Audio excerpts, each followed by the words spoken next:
I absolutely hated high school growing up. I hated the rigidity of the schedules. I hated the lack of freedom that I have now as an entrepreneur. I hated having to report in and have to take attendance and follow a schedule. That was a really early wake up call to me that I did not think I could do a 9 to 5 for the rest of my life. One of the things that really helped me during those high school years is I found a passion for nature.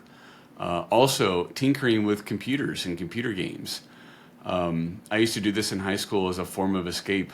I would spend time outdoors, and my parents had some property. This is in south central Kansas, near where the Oklahoma land rush started, a small town called Arkansas City, also known as Ark City. They have a parade every year around Halloween called Arkalala. And it's about the only fun time in the city, in my opinion. When I go back and travel, I only like to go back for Arkalala. But I used to use outdoors and Boy Scouts and camping and hiking as a form of escape. Also, I used to use tinkering with computers and computer games as a form of escape. I used to learn how to mess around with the autoexec.bat and config.sys files in Microsoft DOS to tweak and change the different memory allocations to get video games working. Some of the video games that I used to play now, like Might and Magic and Bard's Tale, Diablo 2, stuff like that. Or just video games that I loved growing up, and then also used to use a lot of reading. So all of the books back behind me, these are all books I've read numerous times. A lot of them around kind of the Dungeons and Dragons world. The old Dungeons and Dragons kind of universe. A lot of these books back here. A lot of these books I read.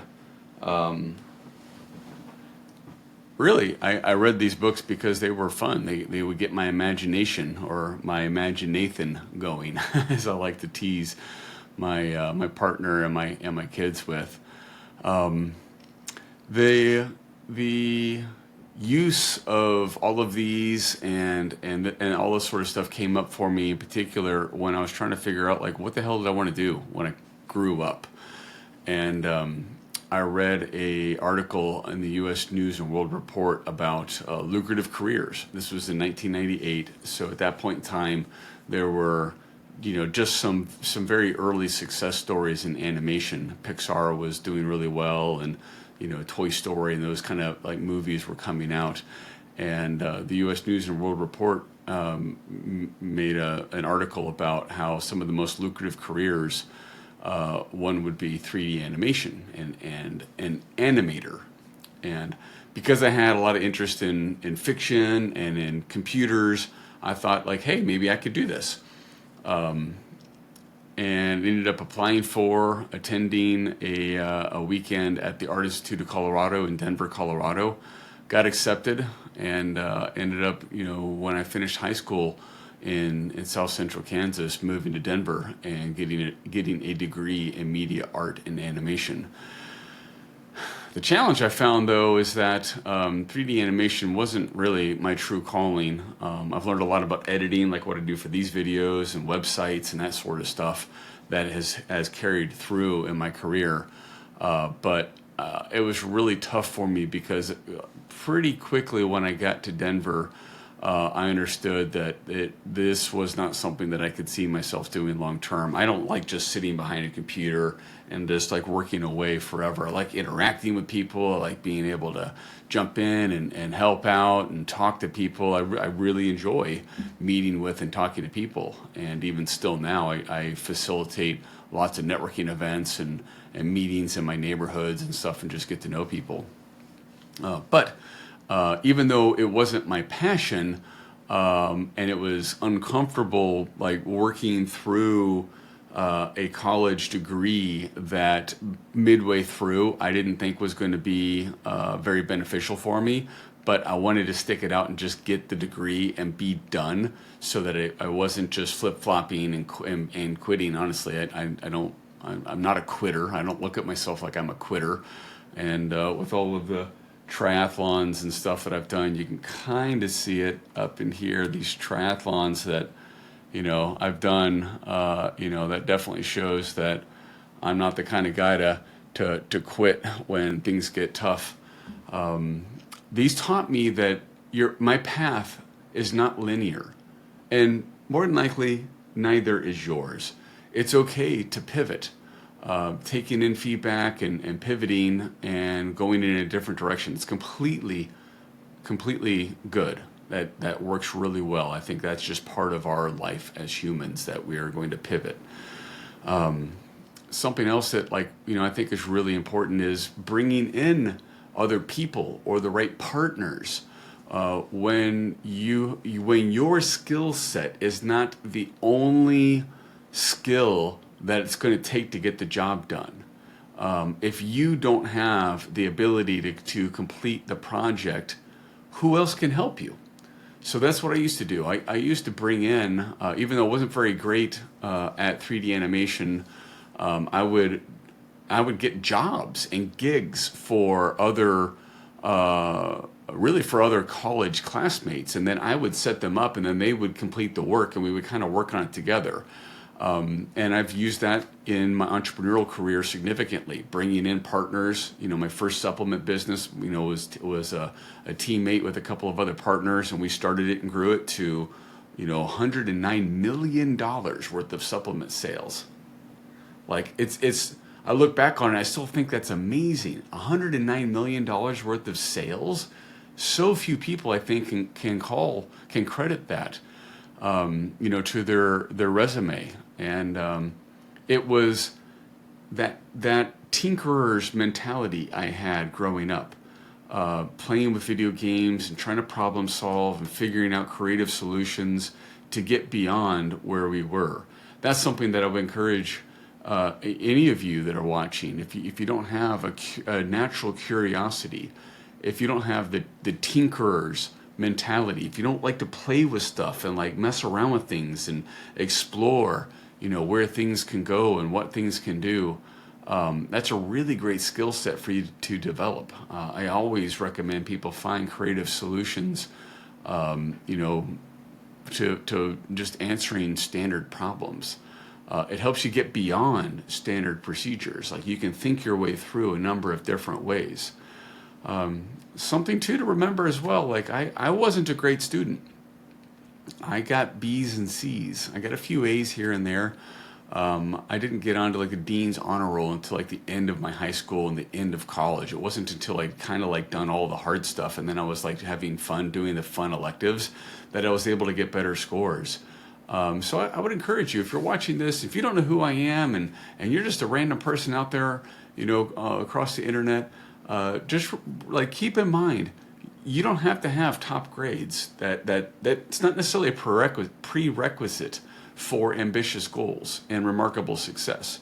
You can come literally, for me, out of a small, cowboy podunk town in Kansas, to have traveled the world and sold hundreds of millions of dollars worth of products, sold my own business. I've helped sell multitude of my clients' businesses. You don't have to be a grade A student in order to have these type of ambitious goals and to have these types of successes, and maybe have many greater successes than me.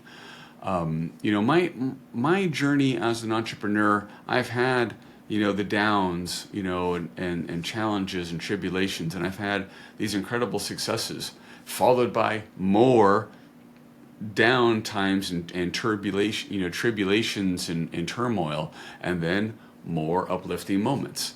Something that I really enjoy is being the guide for people that are going through these entrepreneurial challenges, particularly when they reach the point where my guidance can really help them as a family provider For people that have been in business for more than 2 years, they've got a cash flowing business. That's when I can really step in and help them with their exit plan and move them, from where they are today to getting that business sold. That's a part that's really, really just enticing for me. So I'm here as your guide if that's, where you are in business. And if not, just enjoy my content and remember that, we can have moral, we can be on the moral high ground and do good business and provide good service in the world. We can have sustainable business models. We can have long-lasting, sustainable, profitable business models and we can conquer our own internal challenges and grow to a level that our child, our inner child, as we were when we're 8 to 18, thinking, what do I want to be when I grow up? We can have a conversation with ourselves, knowing that we are what we want to be when we grow up. And we don't have to sacrifice our mental well-being. We don't have to sacrifice our family. We don't have to sacrifice our wallet, our money. We don't have to have those sacrifices. These are just things that can come with us. I would love for you to join me in my journey and in the journey that I have of guiding others. Please like my video, subscribe to my content, leave a comment. I would love to know, what were you like in high school? Do you have this same sort of personality now that you did in high school? What have you taken from your school age, your school age to now? What are things that have helped you grow and overcome challenges? Do you also have this tinkerer's mindset? Do you find yourself solving problems constantly? I would love to hear more about your journey. Please leave a comment below, whether you see this on YouTube, Facebook, Twitter, X, TikTok, wherever it is that I'm distributing this content. I am watching the comments and responding. So know that anything that you have to say, I will see, and I would be delighted to respond to you. Thanks again for following my journey. My name's Nate Lind. I'm an online business broker. I sell businesses like realtors sell homes. Have a great day. Signing off.